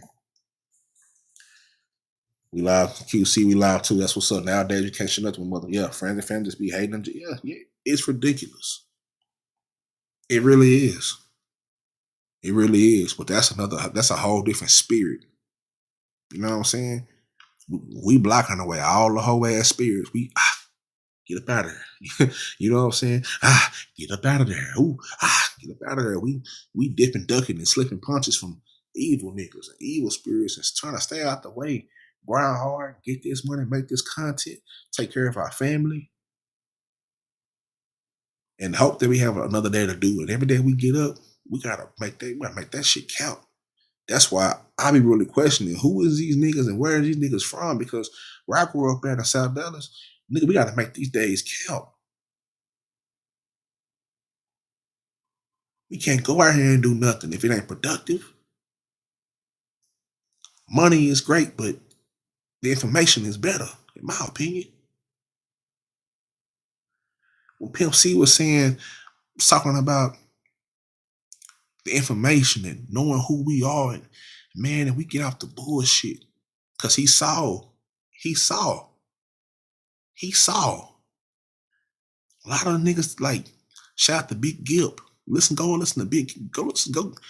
listen to the forefathers of his shit, especially in the South. Go listen to the Ghetto Boys. Go listen to 8Ball and MJG. Go listen to Outkast. Go listen to the Gotti Mob. Go listen to these niggas. They gonna tell you everything that they went through. Scarface. They were the ones who was fully free and expressed themselves and put it in music form for us to ride and glide to. Yeah, they gave us the songs to jam and swing to, but they also gave us the information. They spoke in code that we only can understand because of who we are and how we grew up. It's our culture. It's us. One of my favorite albums, and I'm gonna get up out of here. MJG, No Glory. No More Glory. I think it's No More Glory. Something like that. First song on the album is Keep Your Mind.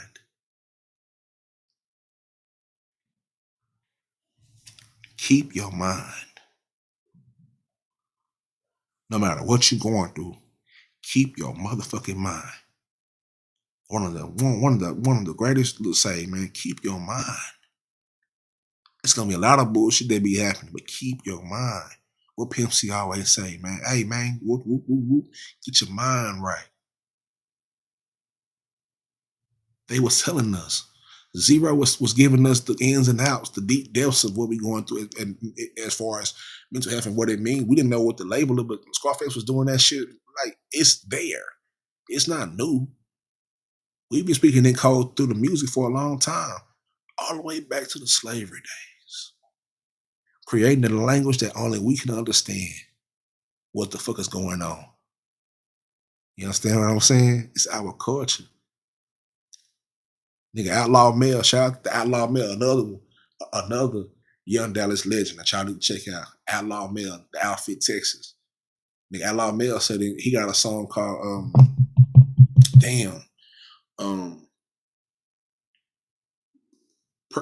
Prayer Partner. Prayer Partner. I think it's Prayer Partner. And he talking about that shit. One of the things he said, nigga, it's in our like it's in us to dance through the struggle. You know what I'm saying? Love. Like, it's like, man, it's right here in front of us, y'all. I'm not lying. You know? I'm not lying, man. These other niggas is gonna lie to you. And tell you it's sugar, but it's salt. I'm not. The audacity of niggas to get some type of information and keep it to themselves. That's what them hoe ass niggas do. When I get the information, I'm gonna share it to my people. I'm bringing it right back. Cause like K-Dot said, shit, it's a few real niggas, but it's not enough. It's not enough, man. You know what I'm saying? So the ones out here who really put in the work, taking care of responsibility, taking care of my mouth is dry. Responsibilities. I got some water here. Where the water? Here, some waters. This one, the refrigerator, I'll be all right. Taking care of our responsibilities. Family, friends, whatever. It's not enough of us. You know? So we gotta band together and flush these fuck niggas out. Cause every day they working. It ain't the fact that they really than us. They just work harder. And we gotta outdo the bullshit. You know? That being said, that's it for episode 53 of the goddamn Trill World Order. Thank everybody for showing up. Alright. QC, we live too. Thank you. Rocking and rolling with me. Feel what I'm saying? I appreciate that. All my heart. Biggest, Pooh Black dropped through. Kiwi dropped through. Doves dropped through. Slump dropped through. Shout out to Slump. Gotta get him out here. Information. And that brother got a lot of information too. Information is important. Ashley Perspective, another one that got some of the information. Like, we all have information. You gotta put that shit together. K Cure will stop through. Shout out to everybody, man. I love y'all. This will also be on Spotify by the weekend. So thank you. And salute to you too. Much love. I appreciate it, man. That being said, man, I'm the Trill Pill. And today, quick recap. We talked about digital condoms, toilet cameras, Pokemon name streets in Las Vegas, blue lights affecting suicide in Japan, drug-addicted rats down there, H-Time, Yo Gotti signing Zillionaire and Doe. A real brief. We didn't even scratch the surface on the history of Dallas music and what this means for Dallas and what everything means to us in Dallas. And also the passings of Patrick Houston Jr., Project Pat's son, rest in peace, and the legend Barry Michael Cooper, creator of the Harlem Trilogy, Above the Rim, New Jack City, and Sugarhead. That being said, man, I'm gone, man. I love y'all. Y'all stay up, man.